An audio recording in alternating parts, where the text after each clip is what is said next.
गड़गड़ाहट की गगनभेदी ध्वनि आकाश में गूंज उठी और आकाश की प्रचंड शक्ति के कारण पूरा दाहे बाजार शांत हो गया। आसमान आमतौर पर हल्की लकीरों से भरा हुआ था, लेकिन अब बहुत कम बादल छंट रहे थे। आखिरकार कोई भी इस बात की गारंटी नहीं दे सकता कि खुले आसमान में उड़ने के परिणामस्वरूप अचानक बिजली का झटका उन पर नहीं गिरेगा। कौन जानता था कि बिजली का वह प्रहार क्लेश का प्रारंभिक प्रहार माना जाएगा। दाहे मार्केट विशाल था, जिसमें एक आंतरिक शहर 3 स्तरीय संरचना से मजबूत था, जो तीसरे स्तर के नीचे के आध्यात्मिक जानवरों के हमलों से बचाव करने में सक्षम था। यहाँ तक कि अगर तीसरे स्तर के आत्मिक जानवर ने अचानक हमला किया, तो निवासियों को जवाब देने के लिए सुरक्षा काफी देर तक टिकी रह सकती है। बेशक इस तरह के निर्माण के लिए दैनिक संचालन और रखरखाव के लिए विशाल संसाधनों की आवश्यकता होती है, इसलिए यह केवल आंतरिक शहर को कवर करता है। इसके विपरीत बाहरी क्षेत्र जहां दुष्ट कृषक एकत्रित होते थे, बहुत कम सुरक्षित था। भीतरी शहर के चारों ओर जमीन पर हजारों लकड़ी और पत्थर के घर बिखरे हुए खड़े थे। दक्षिण पश्चिमी कोने में एक जलधारा के किनारे एक शांत लकड़ी का घर था, जिसमें एक कमरा, एक हॉल और एक रसोई घर था। निकटतम दुष्ट कृषक का निवास लगभग 2 ली दूर था, जबकि बाहर शांति थी। घर के अंदर रसोई में हलचल थी। कटा हुआ रतालू का एक जिन, सफेद पोरिया के 2 औंस, 1 वर्षीय जिनसेंग के 3 ounce, first tier yellow bull कीमा बनाया हुआ एक जिन। सुनिश्चित करें कि इसमें थोड़ी सी भी हड्डी न बची हो। हरा प्याज, अदरक, चावल और सौंफ डालें। नंगे सीने वाला एक युवक सामने बर्तन पर ध्यान केंद्रित करते हुए अपने आप में बड़बड़ा रहा था। उन्होंने लकड़ी के रैक से विभिन्न सामग्रियों को कुशलतापूर्वक उठाया और उन्हें करछुल से आसानी से हिलाते हुए बर्तन में डाला। जैसे ही सफेद हड्डी शोरबा का एक बड़ा बर्तन डाला गया, लुओ चेन ने राहत की सांस ली। उसने चूल्हे के नीचे आग को नियंत्रित किया, कभी कभी लकड़ी के कुछ टुकड़े डाले और फिर धैर्यपूर्वक मिश्रण खत्म होने का इंतजार किया। 2 घंटे बाद युवक ने बर्तन का ढक्कन उठाया और अंदर उबल रहे गाढ़े मिश्रण को देखकर गहरी सांस ली। इस रंग को देखो, सफेद और चमकदार, उच्चतम।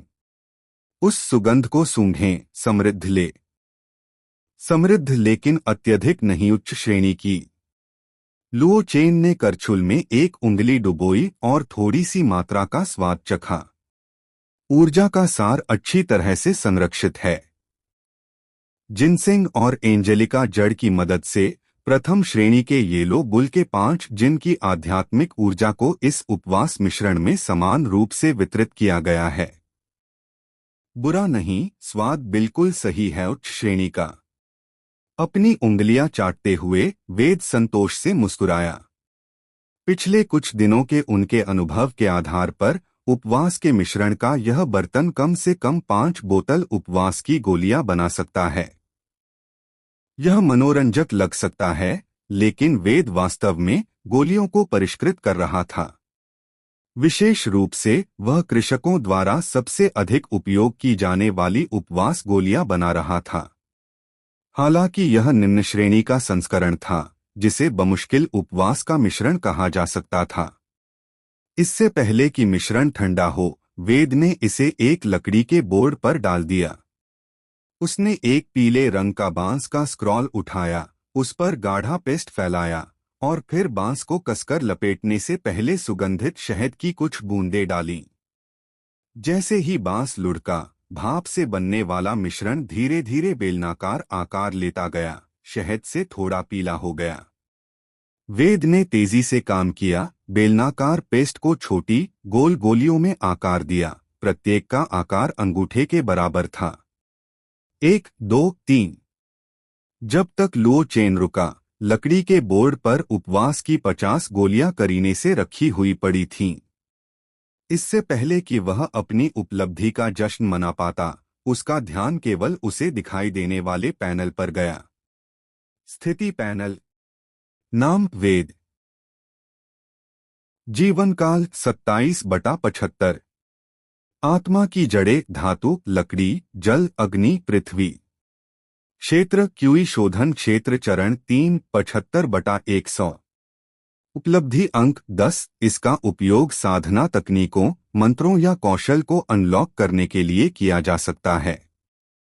तकनीक। लंबी वसंत कला कुशल 235/300। मंत्र। शुद्ध शुरुआती 49/100। उलझाना कुशल 176/200। आग का गोला कुशल 268/300। कौशल। प्रथम श्रेणी कीमियागर। उपवास मिश्रण ग्रैंड मास्टर 501/1000। 10 उपलब्धि अंक अंततः। मैं उनका उपयोग असंख्य चमत्कारों की गोली का रास्ता खोलने के लिए कर सकता हूं। स्टेटस पैनल को देखकर लुओ चेन को भावनाओं का ज्वार महसूस हुआ। उन्हें यहां आए 1 साल हो गया था। अपने पिछले जीवन में वह एक साधारण कार्यालय कर्मचारी से अधिक कुछ नहीं था, जो जल्दी उठता था और देर से लौटता था। उसके पास अपने फोन पर खेती थीम वाले गेम खेलने के लिए कभी कभार ही समय होता था। चूंकि उसके पास ज्यादा पैसा नहीं था, वह अपनी खेती की तकनीक की प्रगति को आगे बढ़ाने के लिए केवल निरंतर इन गेम प्रयास पर भरोसा कर सकता था। किसने सोचा होगा कि एक देर रात गेम खेलते समय वह अचानक खुद को किसी दूसरी दुनिया में टेलीपोर्टेड पाया जाएगा। इस शव के असली मालिक का नाम भी वेद था और वह भी उसी उम्र का था। वर्षों पहले इस शरीर के मालिक को पहाड़ों की गहराई में एक बड़ी संपत्ति मिली थी, एक गुफा जहां उसे अवशेष मिले थे। वेद जल्दी उठे और कटिंग बोर्ड पर गोलियों को विभाजित किया। उन्हें 5 जेड बोतलों में रखा, प्रति बोतल 10 गोलियां। उसने अपना एकमात्र प्रस्तुत करने योग्य निम्न श्रेणी का वस्त्र पहन लिया, अपनी निम्न श्रेणी की उड़ने वाली तलवार पकड़ ली और तेजी से दरवाजे से बाहर निकल गया। उसे जल्दी शहर पहुंचना था, अन्यथा जब दिन का उजाला बढ़ता तो बेहतर दुष्ट कल्टीवेटर स्टॉल पहले ही ले लिए जाते और उसके लिए कोई जगह नहीं बचती। शायद एक दिन पहले हुई भारी बारिश के कारण बाहरी जिले की सड़कें काफी कीचड़युक्त थीं। वह बाहरी जिले के केंद्र के जितना करीब आया, मिश्रित गंध उतनी ही तीव्र होती गई। मूत्र, औषधीय जड़ी बूटियों और मनुष्यों और आध्यात्मिक जानवरों दोनों की गंध का एक प्रबल मिश्रण। मिट्टी की गंध ने इसे और भी असहनीय बना दिया था, लेकिन लुओ चेन को इसकी आदत थी। 2 घंटे बाद वह शहर के द्वार पर पहुंचा। जैसे ही उसने भीतरी शहर में कदम रखा, वह गहरी सांस लेने से खुद को नहीं रोक सका। जैसा कि अपेक्षित था, भीतरी शहर की हवा काफी ताजी थी। मैंने सुना है कि आंतरिक शहर प्रथम स्तरीय स्पिरिट वेन पर बना है, जो क्यूई शोधन कृषकों के लिए फायदेमंद है।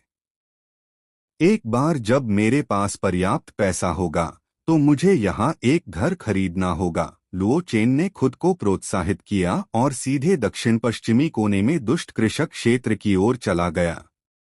नीले पत्थर की एक स्लैब के सामने, जो ज्यादातर पीले तावीजों और जानवरों की खाल से ढकी हुई थी, एक बूढ़ा आदमी वहां अपना सामान व्यवस्थित करने में व्यस्त था। जैसे ही उसने जानवरों की खालें बिछानी शुरू की और अपनी पीठ फैलाई, उसकी नजर वेद पर पड़ी। वेद, आप आज सामान्य से थोड़ा देर से आए हैं। बूढ़े व्यक्ति का नाम पंकज था, जो क्यूई शोधन के छठे चरण में एक कृषक था और लंबे समय से दाहे मार्केट का निवासी था। वह दशकों से वहां रह रहा था और तावीज बनाने और जानवरों की खालें निखारने के अपने उल्लेखनीय कौशल से जीविकोपार्जन कर रहा था। अपनी आय के स्तर के कारण वह मुश्किल से भीतरी शहर में एक जगह किराए पर ले पाता था। हालांकि बूढ़ा व्यक्ति काफी मितव्ययी था। उन्होंने आंतरिक शहर में एक पत्थर के घर के लिए 10 गुना कीमत चुकाने के बजाय 1 महीने में एक निम्न श्रेणी के स्पिरिट पत्थर के लिए बाहरी जिले में एक लकड़ी। यहाँ तक कि जब अपना सामान बेचने की बात आती थी, तब भी वह स्टॉल लगाने से लेकर प्रत्येक लेनदेन तक हर विवरण की सावधानी पूर्वक गणना करता था। दुष्ट किसान स्टॉलों को बाजार प्रबंधन को किराया देने की आवश्यकता होती है। एक स्टॉल पर प्रति माह एक स्पिरिट स्टोन खर्च होगा। चूंकि स्टॉल इतना बड़ा था कि उसमें तावीज और खाले प्रदर्शित की जा सकती थीं और कुछ जगह बची हुई थी, इसलिए उसने उस अतिरिक्त आधा वर्ग मीटर को लुओ चेन के साथ साझा करने का फैसला किया और किराए को उनके बीच बांट दिया। क्या वेद को खराब सौदा मिल रहा था? जरूरी नहीं। अपने दम पर एक स्टॉल किराए पर लेने पर उसे वैसे भी प्रति माह एक स्पिरिट स्टोन खर्च करना पड़ता। इसके अलावा अधिकांश कृषकों को दूसरों के साथ स्टॉल साझा करना पसंद नहीं था। तो वेद वास्तव में हार नहीं रहा था, लेकिन ओल्ड मैन पंकज को निश्चित रूप से फायदा हो रहा था।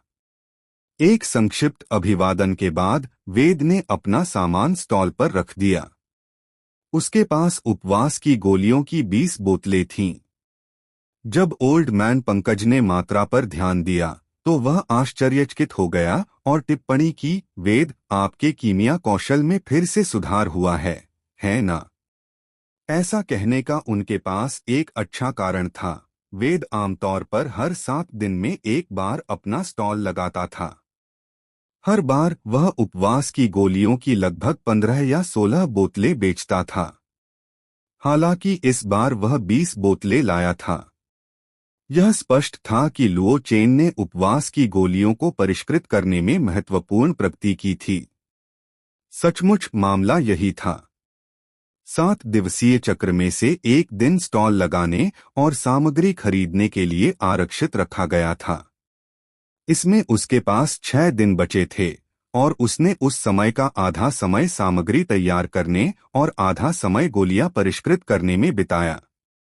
इसका मतलब था कि उसके पास वास्तविक गोली शोधन के केवल 3 दिन थे। पहले वेद एक दिन में केवल 2 बैच लगभग 5 बोतल उपवास की गोलियों का प्रबंधन कर पाता था, जिसका मुख्य कारण सामग्री की उच्च बर्बादी थी। लेकिन कल उनका कौशल परफेक्शन से ग्रैंडमास्टर स्तर तक बढ़ गया था। आखिरी बैच में अकेले 5 बोतलें तैयार हुईं। भाग्य के एक झटके और सामग्री की बर्बादी को कम करने के साथ वह इस बार 20 बोतलें परिष्कृत करने में सफल रहा। ओह, यह कुछ भी नहीं है। अभ्यास परिपूर्ण बनाता है, लुओ चेन ने विनम्रता से जवाब दिया, हालांकि उसके स्वर में गर्व का संकेत था। आखिरकार उपवास की गोलियों को परिष्कृत करने में ग्रैंडमास्टर स्तर तक पहुंचना कोई छोटी उपलब्धि नहीं थी। पंकज ने अपना सिर हिलाया। कुछ अन्य लोग भी उपवास की गोलियां बेच रहे हैं, लेकिन उनमें से कोई भी आपकी तरह 5 दिनों में 20 बोतलें नहीं बना सकता। वह निकटतम बोतलों में से एक को पकड़ने के लिए आगे बढ़ा। आपने इन्हें बड़ा करने के लिए इनमें कोई आटा तो नहीं मिलाया है? आपके वरिष्ठ होने के नाते मुझे जांच करनी है, बस यह सुनिश्चित करने के लिए कि हमारे स्टॉल की प्रतिष्ठा बर्बाद न हो जाए। वेद मुस्कुराया और बूढ़े आदमी को गोलियों की ओर बढ़ते हुए देखते हुए उसने अपने हाथ में लाल रेखाओं से रंगा हुआ एक ताबीज उठाया। मैंने सुना है कि पिछली बार किसी ने आपके क्यूई छिपाने वाले ताबीजों में से एक खरीदा था, लेकिन यह काम नहीं कर सका और अंत में उनका आधा बट एक आध्यात्मिक जानवर द्वारा काट लिया गया। शायद मुझे इसे वापस लेना चाहिए और इसका अध्ययन करना चाहिए, सिर्फ यह सुनिश्चित करने के लिए कि हमारे स्टॉल की प्रतिष्ठा सुरक्षित रहे। ओल्ड मैन पंकज चुस्त-दुरुस्त कपड़े पहने 3 पुरुष किसान पत्थर की पटिया पर रखी वस्तुओं को देखने के लिए नीचे झुक रहे थे। अरे, एक क्यूई छिपाने वाला ताबीज, अच्छा। एक के लिए कितना? केवल 5 स्पिरिट स्टोन प्रत्येक। यात्रा या पहाड़ी शिकार के लिए बिल्कुल सही। एक चुटकी में इस ताबीज को सक्रिय करें और यहाँ तक कि एक कांटा भेड़िया भी आपकी गंध नहीं पकड़ पाएगा। इतना महंगा? तुम हमें लूट क्यों नहीं लेते? बस यह कहो कि तुम्हें यह चाहिए या नहीं। कीमत कम करो, हम पहाड़ों की ओर जा रहे हैं और हमें कुछ प्रकार के तावीज़ों की आवश्यकता है। हम आपसे एक पूरा ढेर खरीद सकते हैं। क्या तुमने इधर-उधर पूछने की जहमत नहीं उठाई? दाहे बाजार में मेरी प्रतिष्ठा, तावीज़ बनाने में मेरी कारीगरी। और इसके अलावा भले ही मैंने तुम्हें छूट दे दी हो, क्या तुम्हें लगता है कि कोई जानवर जब तुम पर हमला करेगा तो तुम्हें कम काटेगा? क्यों छिपाने वाले तावीज़ के लिए 3 स्पिरिट पत्थर और हम अर्थ स्पाइक तावीज़ और 6 फायरबॉल तावीज़ भी खरीदेंगे। 4 स्पिरिट स्टोन। कम नहीं। यह क्यूई छिपाने वाला तावीज़ मेरे लिए विशेष है और मैं महीने में केवल एक ही बनाता हूँ। 3 पुरुष कृषकों ने संक्षेप में चर्चा की और क्यूई छिपाने वाले ताबीज को खरीदने का फैसला किया। सौदा तय करने के बाद उनका ध्यान कोने में जेड की बोतलों पर गया। उपवास की गोलियां। लुओ चेन उत्साहित हो गया। 1 गोली आपको तृप्त रखेगी, 10 गोलियां आपको 3 दिन और रातों तक तृप्त रखेंगी। आपको कितनी बोतलें चाहिए? कितना? मैं आपको बता दूं, ये उपवास की गोलियां मुख्य घटक के रूप में उच्च गुणवत्ता वाले प्रथम स्तरीय येलो बुल के साथ बनाई जाती हैं, जिनसेंग और एंजेलिका रूट के साथ पूरक होती हैं। और अंत में मेडिसिन किंग संप्रदाय के अद्वितीय सुगंधित शहद के साथ परिष्कृत की जाती हैं। वे निश्चित रूप से कीमत के लायक हैं। क्या वे सचमुच इतने अच्छे हैं? यहाँ इसे सूंघो। क्या यह समृद्ध नहीं है? और रंग देखो, इसे नकली बनाने के लिए बिल्कुल भी आटा नहीं मिलाया गया है।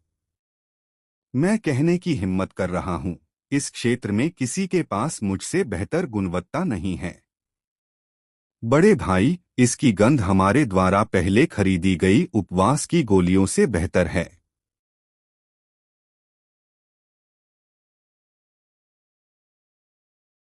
बिल्कुल। मैं बता सकता हूं कि एक साथी किसान गुणवत्ता को देखते ही पहचान जाता है। आपको शायद पहले धोखा दिया गया था। क्या वे उपवास की गोलियां सूखी और बेस्वाद थीं? उन्होंने नकली गोमांस का इस्तेमाल किया होगा। कितना? सिर्फ 1 स्पिरिट स्टोन के लिए 4 बोतलें। आप हमें लूट क्यों नहीं लेते? बस इतना कहिए कि आपको यह चाहिए या नहीं। एक बार जब आप इस स्टॉल से गुजरेंगे तो आपको इतना अच्छा सामान नहीं मिलेगा। मैं आपको बता दूं, मेरे पास बहुत सारे नियमित ग्राहक हैं। थोड़ी देर में मैं बिक जाऊंगा और घर चला जाऊंगा। कोई सस्ता? मैं देख सकता हूं कि आप तीनों सच्चे खरीदार हैं। इस बारे में क्या ख्याल है? अभी भी 1 स्पिरिट स्टोन है, लेकिन मैं आपको 5 बोतलें दूंगा। डील? इसे एक दोस्ताना इशारा माने। जब मैं भविष्य में नई गोलियां जारी करूंगा तो मैं आपको छूट भी दूंगा। ठीक है, हमें 10 बोतलें दीजिए।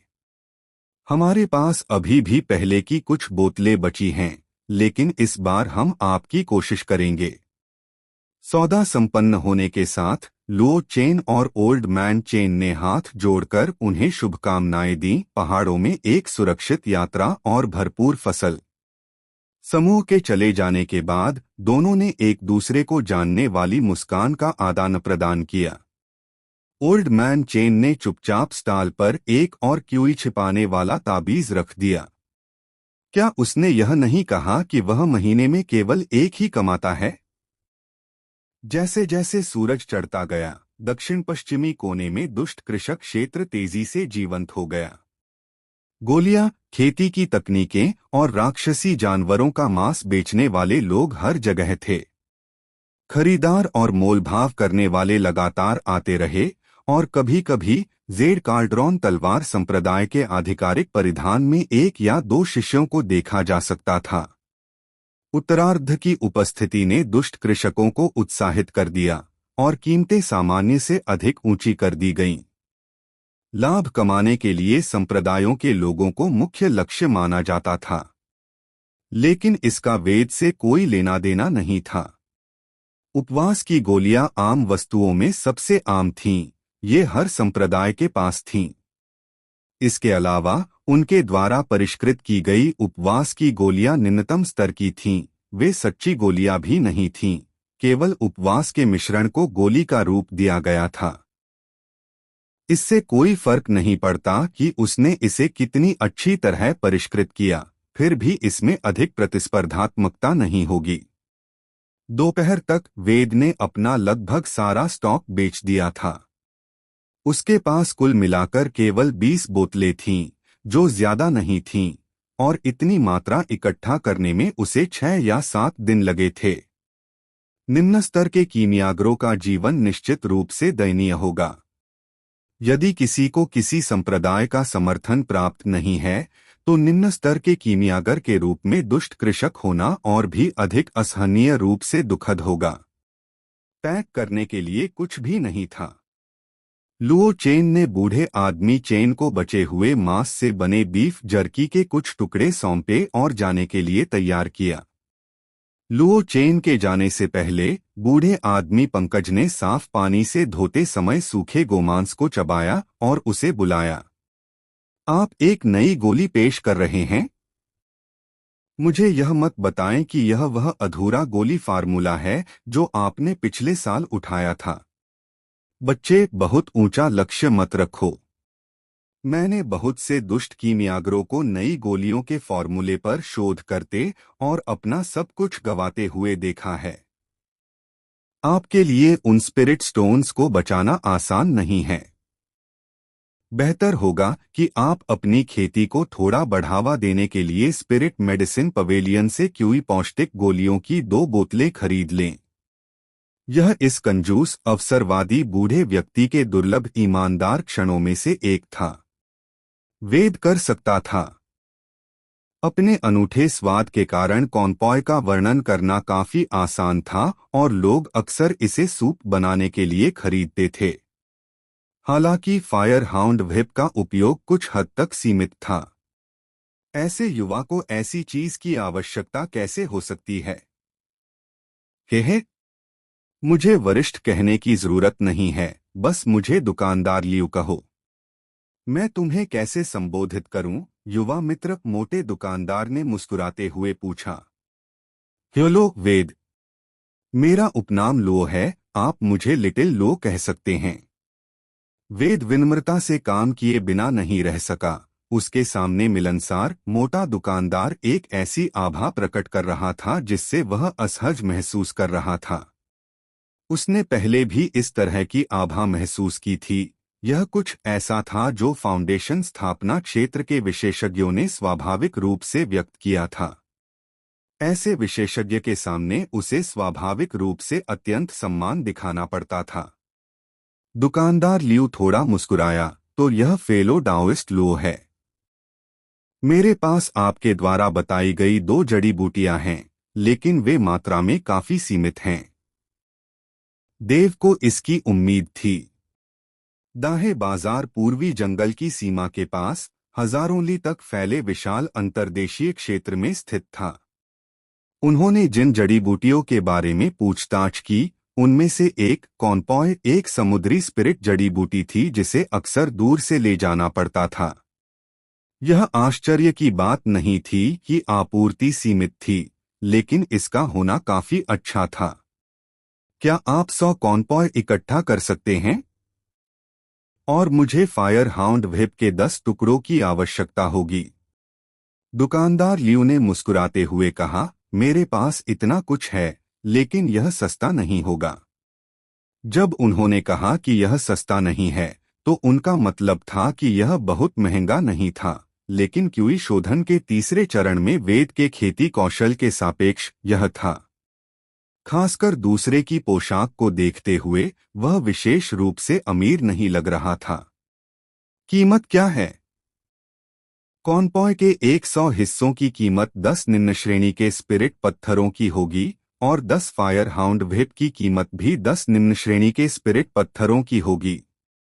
वेद की पलक झपक गई।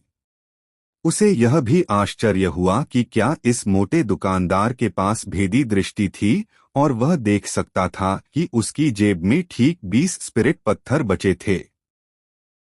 क्या यह इतना महंगा है? क्या आप यह चाहते हैं? मैं भविष्य में नियमित ग्राहक बनूंगा। क्या आप मुझे छूट दे सकते हैं? हॉल ऑफ 100 हर्ब्स 500 साल पुराना स्टोर है जिसकी शाखाएं सभी क्षेत्रों में हैं। हमारी कीमतें सभी के लिए उचित हैं और हम मोलभाव नहीं करते हैं। ठीक है, तो इसे मेरे लिए पैक कर दो। यहाँ 20 स्पिरिट स्टोन हैं। अपने दांत पीसते हुए लुओ चेन ने अनिच्छा से अपनी जेब से 20 स्पिरिट पत्थर निकाले। एक अज्ञात तेजी से मोटे दुकानदार ने उसके हाथ से स्पिरिट स्टोन्स का बैग छीन लिया। लिटिल लिंग 100 कॉनपॉय और 10 फायर हाउंड व्हिप ले आओ। हाथ में सामान लेकर वेद ने दरवाजे पर जड़ी बूटियों का बड़ा थैला उठाया और दुकानदार की ओर से मुस्कुराहट के साथ हॉल ऑफ 100 हर्ब्स से बाहर निकल गया। रात होने से पहले और सड़क पर लूटपाट करने के लिए कोई दुष्ट कृषक नहीं होने के कारण लुओ चेन जल्दी से घर वापस आ गया। जमीन पर वस्तुओं के ढेर को देखकर वेद ने आह भरी। वर्षों की बचत एक पल में खत्म हो गई। सावधानी पूर्वक गणना करने पर उसे एहसास हुआ कि उसने पिछले कुछ वर्षों में 50 स्पिरिट स्टोन बचाए थे और वे सभी आज खर्च हो गए। विशेष रूप से अंतिम दो मुख्य सामग्रियां जिनकी कीमत उन्हें 20 स्पिरिट स्टोन्स थी। 500 साल मेरा पैर एक छायादार दुकान की तरह।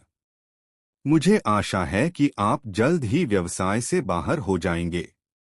बेईमान व्यापारी को श्राप देने के बाद लुओ चेन ने खुद को सकारात्मक रहने के लिए मजबूर किया। यह वापस आएगा, यह सब वापस आएगा। भविष्य में मैं केवल और अधिक स्पिरिट स्टोन अर्जित करूंगा। बोलने के बाद उसने अपना निम्न दर्जे का लबादा उतार दिया, उसे सावधानी से मोड़ा और केवल शॉर्ट्स पहने हुए पास की धारा में कूद गया। यह स्थान अपेक्षाकृत सुदूर था, हालांकि यह पूर्वी जंगल के ग्रेट मिलियन पर्वत के निकट था। पहाड़ों पर जाने वाले अधिकांश लोग पूर्वी हिस्से से लौट आए, इसलिए यह क्षेत्र बहुत कम आबादी वाला था। उसे इस बात की चिंता नहीं थी कि कोई उसे देखेगा और उसके शरीर से किसी प्रकार का बदला मांगेगा। ताज़ा धोने के बाद उसने दिन भर में आई सारी गंधों को साफ कर दिया। हालांकि वह क्लीन से जानता था, लेकिन ऐसा महसूस होता था कि वह धूल को बिखेरने के लिए अपने शरीर को आध्यात्मिक शक्ति से उड़ा रहा है, और यह स्नान करने जितना संतोषजनक नहीं था। वह आमतौर पर अपने वस्त्र साफ करते समय केवल क्लींस का उपयोग करता था।